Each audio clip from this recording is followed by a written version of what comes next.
The floor is yours. Thank you. Thanks, Maxine. Happy to be here. It's good to be here with you, Tom. I'm excited. I think it's the first time we're on stage, just the two of us, right? I think so. Hopefully not the last. And exciting to talk about what's going on here at Disneyland Paris. Yes, super excited to tell you about our story of So Walt Disney Studios. we started with a video, right, that opened this event where Walt reminded us that to all who come to this happy place, welcome. Disneyland is your land. Tell me a little bit about how Walt's philosophies continue to guide us and all the work that you do. Sure.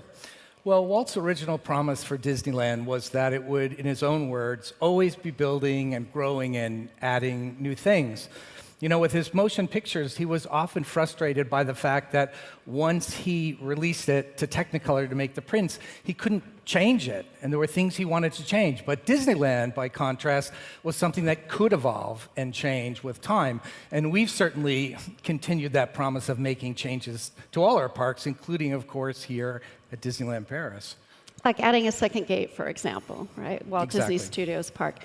Talk a little bit about the evolution of that park. Sure.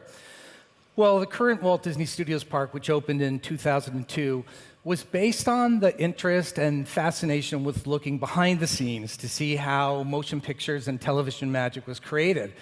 And the park was built in a time period when that story wasn't really being told very broadly. So, but as you said earlier, things change and evolve. They sure do. And pretty soon there were television shows and DVD extras, remember DVDs, magazines, and so much more that covered in really, really great depth that story. And so in turn, that story became less unique and in a sense less magical for our guests. You know, those making of stories have over time given way to more immersive adventures that keep the magic, well, magical. So for our park, when do you think that turning point came? I think Tower of Terror, you know, really departed from shows and sound stages boxes to an adventure in the story itself. It's obviously incredibly immersive and thrilling. And that was followed by Toy Story Playland, where guests were immersed in an entire land dedicated to Toy Story, and where you were given the sensation of shrinking down to toy size and experiencing the world from a fun new perspective. The world of Remy and Ratatouille came next, again, placing you in a scale adventure, being the size of Remy, and all of those projects, I think, led the way to the transformation that we're in now. So earlier I mentioned that we're currently going through an unprecedented transformation and expansion of the Walt Disney Studios Park. And it's an expansion was going to roughly double the footprint of the existing park. That's right.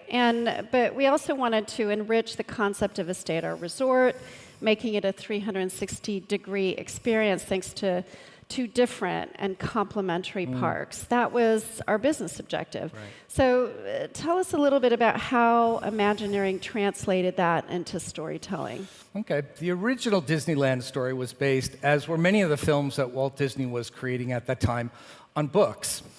And the land themes of the park were based on kind of literary genres. So you had adventure stories, you had westerns, you had science fiction, and of course, fairy tales.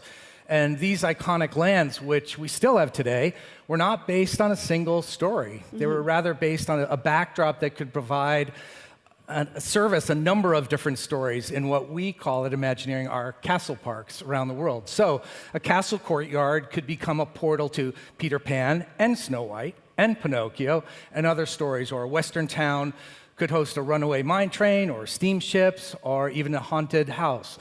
These thematic settings continue to allow us to add new attractions and shows in the appropriate lands with amazing flexibility. Walt was very astute.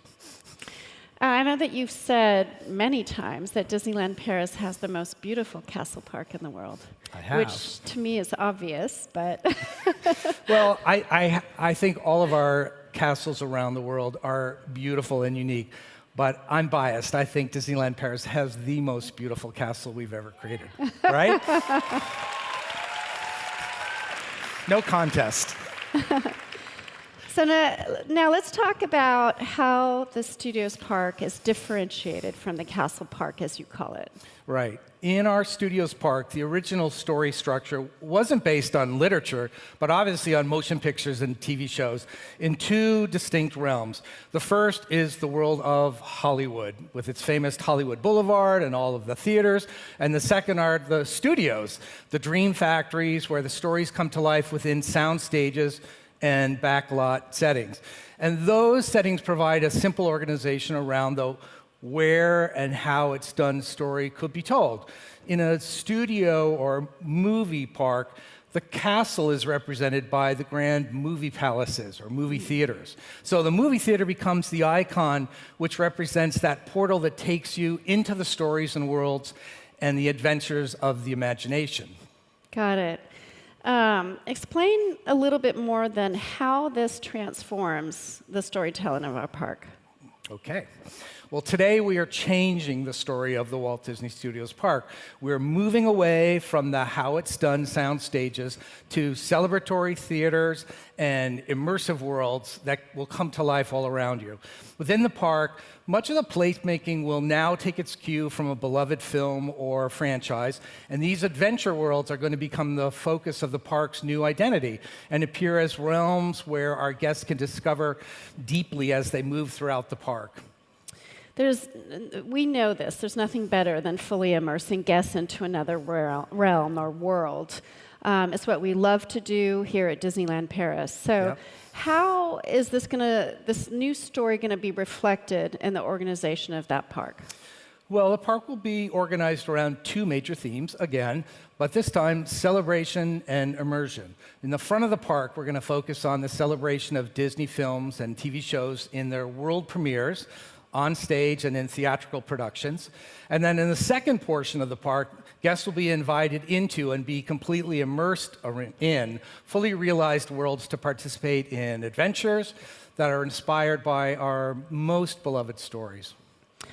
So tell us about how the new story begins. Well, it begins where all the stories of Disney begin, at the Walt Disney Studios. And when I say that, I mean all of the studios that are a part of Disney. That piece of our story takes place in the familiar entry courtyard of our park, but no longer are we in the past. The time frame is now, it's contemporary.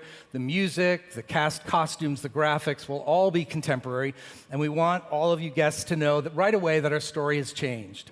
And where do we go from here? So, when a new film is completed, how does it get introduced in the world? It's most often done with a big Hollywood world premiere.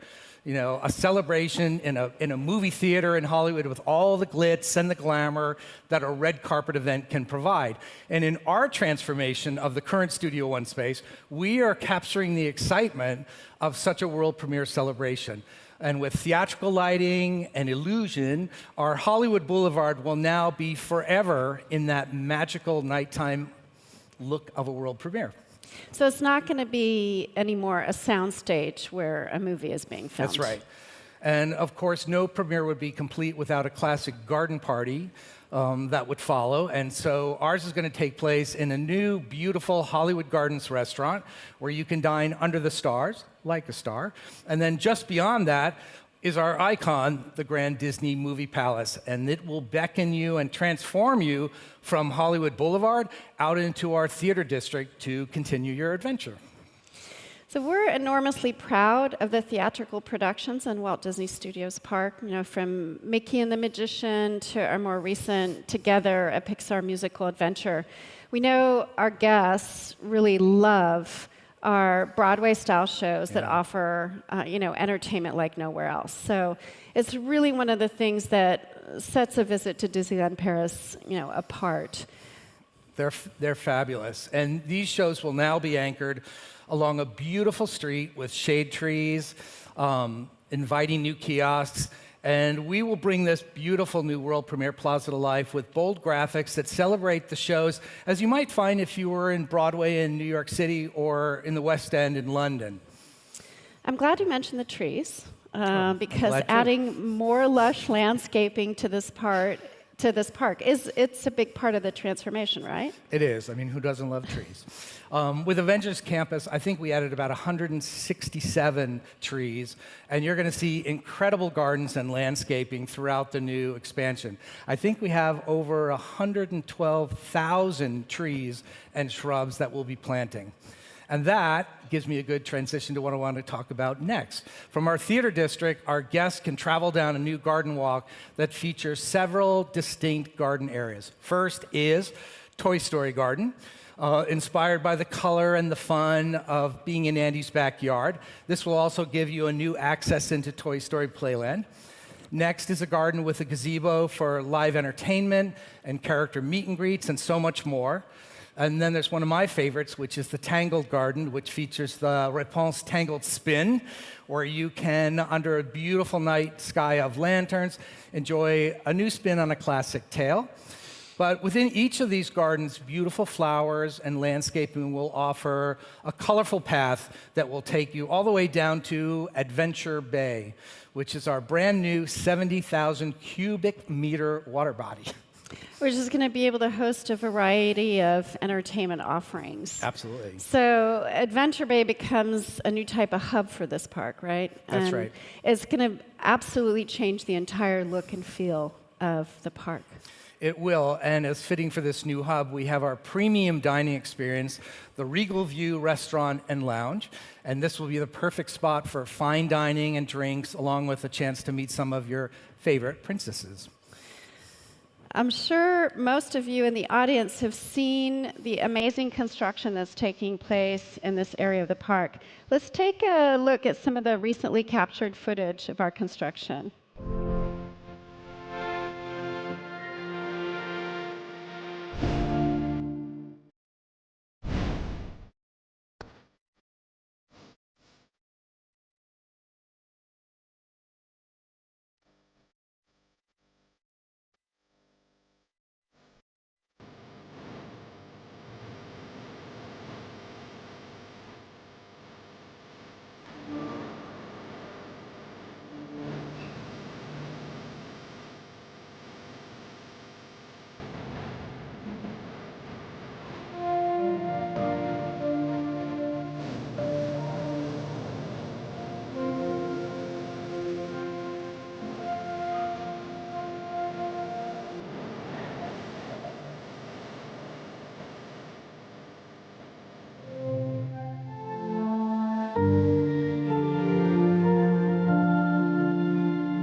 Can't wait. Exciting.